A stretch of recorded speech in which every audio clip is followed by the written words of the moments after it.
Hello everybody, welcome to Red Tool House. On this video we're headed up to camp, up to our other property at a little bit higher elevation in the mountains, and we're going to start constructing our projects that we've been milling all this lumber for. And I'm not going to look at the camera, I'm going to look at the road. Kelly can look at the camera. That's wise. So we are actually just about 5 minutes out from reaching our camp, coming through some beautiful high country here. And then we'll get unloaded and start putting stuff together.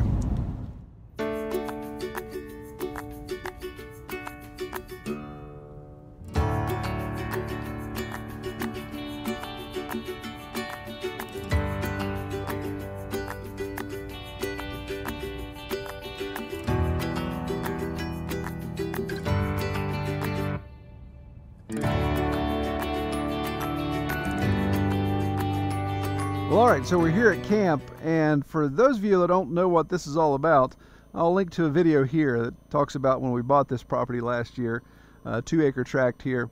We're about 2,600 feet in elevation, which at home we're about 800 feet, so we've a little bit higher elevation, a little cooler, obviously. So this weekend's plan was to come up for a couple days and really work on getting some infrastructure in that we could come up here and stay without having to pack a ton of stuff in and just get some stuff established. So I'll walk around and show you what we've got going on.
So again, if you've been following the channel here lately, you saw us do a bunch of milling of wood. We milled all kinds of 2x6s.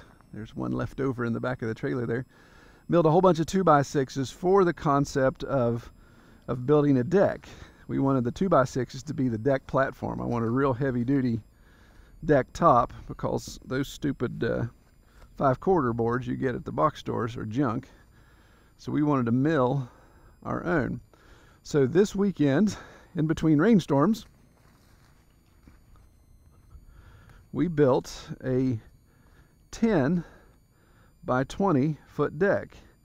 And you can see there are our 2x6s on top. A little bit of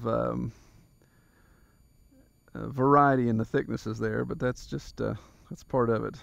I wasn't going to waste anything, try to use as much as possible. So we did put a treated base in, since we did have ground contact here on the front. Put a treated base in and did 2x10s there, so it's really, really sturdy. So that allows us to put our tent here, because again, we have no dwelling, there's no infrastructure. This was a piece of property that was just 2 acres of woods. In fact, you can see the majority of the 2 acres just goes that way. Just a bunch of forest land. So we were able to put our tent on, and our tent's footprint is 14 wide by 9 long. So our little front porch has to hang over. But this worked pretty well. This tent, funny enough, if you talk to the boys would grumble. This tent is about 14 years old, and my rainfly, I guess, is kind of lost its weatherproofing. Needs to be recoated. I need to recoat the seams because the first night we had a pretty heavy downpour, and the water pooled right here on the corner of this tent, and this is the side that the boys sleep on. So my youngest Cam wakes up about 4 in the morning. He says, "Dad, my sleeping bag is soaking wet." So I looked at it, and sure enough, there was a puddle there, and it was dripping right down on him. His bag was wet. His air mattress was soaked. So I told him, I said, Kelly and I are on this side, and we have a queen-size air mattress and a queen-size sleeping bag. So I said, hop in bed with your mom there, and I'll figure it out. So I moved his stuff, tried to soak up as much water as possible, and I just crawled in the truck, and I slept the rest of the night in the truck, in the driver's seat there. So we're going to have to update our tent, I believe. So I'm blessed to still have my folks. They're in their early 70s, really very still active, and love doing outdoor stuff like this. This is their camper. So they, of course, have come up, and they provide some amenities for us. The toilet that we need. Of course, you can hear Dad's generator running, so we generate some electricity when we need to recharge stuff like camera batteries and cordless drill batteries and stuff. So they helped us build the deck, and we've been able to use the camper for home base as we try to get some infrastructure built. So you may be wondering, why start with a deck, Troy? Why build a deck and invest that time and money in that? Well, again, flat spot to put our tent on. You can see, I've tried to get the tripod level so you can kind of see how this whole hillside has a gradual slope, and then right behind the tent it kind of really drops off.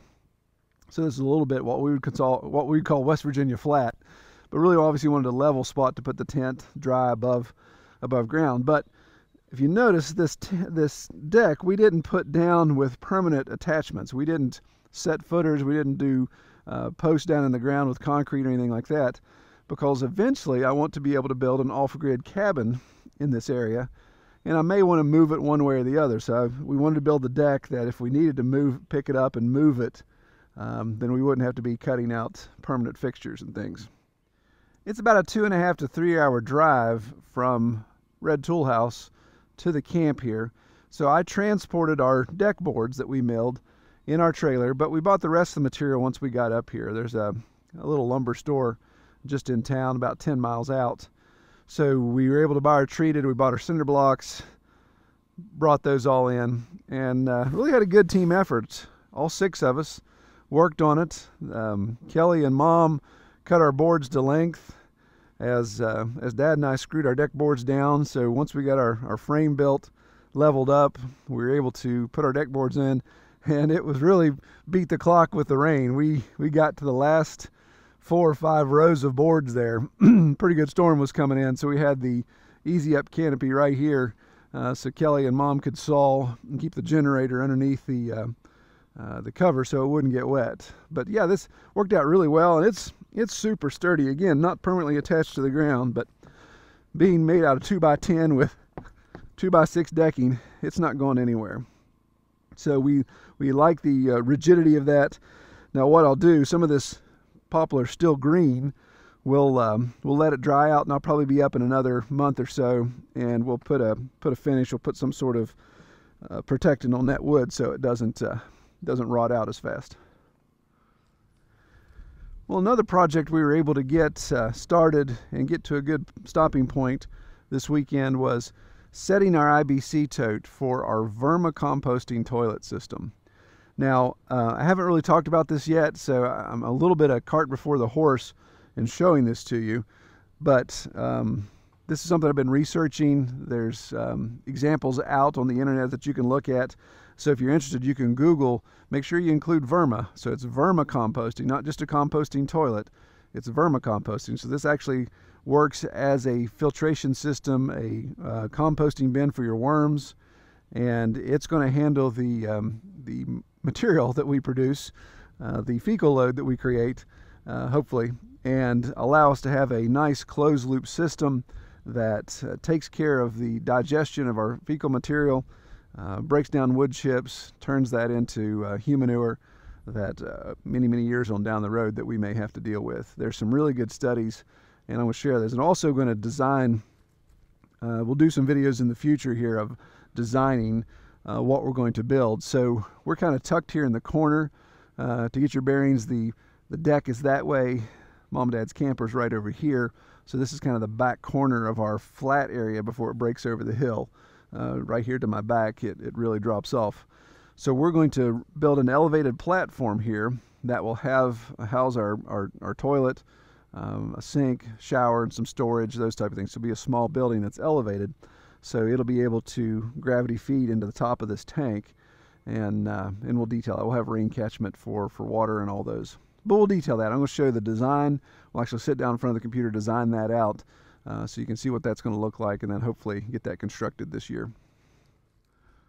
So last summer when we cleared this area, again, you can see in that video I linked to, when we cleared this area, of course, we produced a lot of stumpage, mostly white oak, a little bit of maple that we cut. So we have a pretty good supply of firewood that we can use, and so that's going to keep us stocked for a while. But we left quite a bit of the white oak logs back here in case we would have a need for some longer material. Then we have those resources.